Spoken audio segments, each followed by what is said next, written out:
जब हम गलतियाँ करते हैं तो हमें पछताना भी पड़ता है, और अगर हमें अपनी गलती का एहसास नहीं होता है, हम पछताते नहीं हैं, तो बात और बिगड़ जाती है। आप सुन रहे हैं आरजे नूपुर को। लेकिन गलतियाँ करने से कभी भी डरना नहीं चाहिए, क्योंकि गलतियाँ करके ही हम बहुत सारी चीज़ें सीखते हैं, भूल सुधार होता है, और अगर हम अपनी भूल को सुधार लेते हैं तो बड़े बनते हैं। आज सुनाती हूँ आपको उस राजा और किसान की कहानी जिसने की थी एक भूल, जिसने की थी एक गलती। बात यूं हुई कि राजा एक बार शिकार के लिए जंगल में पहुंचे और रास्ता भटक गए। भटकते हुए वे एक किसान के घर तक पहुंच गए। किसान ने उनकी बड़ी आवभगत की, बहुत सेवा शुश्रूषा की। राजा उससे बहुत प्रसन्न हुए और इस खुशी में उसे चंदन का एक जंगल इनाम में दे दिया। अब किसान को तो पता नहीं था कि जंगल की क्या उपयोगिता है। चंदन के बारे में उसको कुछ अता पता नहीं था। वो एक ठहरा गरीब किसान, और राजा इतने बड़े। राजा ने सोचा कि इसका जीवन बन जाएगा, लेकिन किसान को इस बात का एहसास ही नहीं था। जब राजा अपने घर चले गए, तब किसान उस जंगल की लकड़ियां काट काट कर बेचने लगा।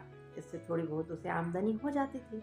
एक दिन बारिश हो गई, लकड़ियां गीली हो गई। जब वो गीली लकड़ी लेकर बेचने पहुंचा, तो उसकी सुगंध चारों ओर बाजार में फैलने लगी।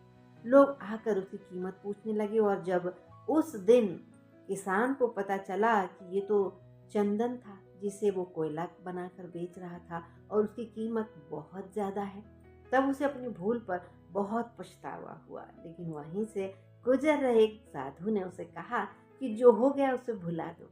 गलतियां तो हर इंसान से होती हैं, गलती तुमसे भी हुई, लेकिन अब तुम्हारे पास जो है उसकी कीमत को समझो और उसका सदुपयोग करो। गलतियां करने से घबराना नहीं चाहिए। जो गलती तुमने कर दी उसका भूल सुधार जरूर करो, ताकि आगे के जीवन में तुम्हें उसका लाभ मिल सके। तो ये सिर्फ किसान की बात नहीं है, हम सब के जीवन में भी यही बात होती है। और अगर हम गलतियां करने से डरते हैं, पीछे हट जाते हैं, तो बिल्कुल मत डरिए, क्योंकि अगर हम गलती करेंगे तो लोग हमें सुधार देंगे। लोग नहीं सुधारेंगे तो समय हमें सुधार देगा, और सुधार ज़रूर होगा, इस बात की गारंटी है। और अगर आप गलतियां करते हैं तो उन्हें एक्सेप्ट भी कीजिए, स्वीकार भी कीजिए कि हाँ, हमसे गलती हुई। वही इंसान बड़ा होता है जो अपनी गलतियों को स्वीकार लेता है। तो इस छोटी सी कहानी की कई सारी शिक्षाएं आपको आज ज़रूर समझ में आई होंगी। सुनते रहिए आरजे नूपुर।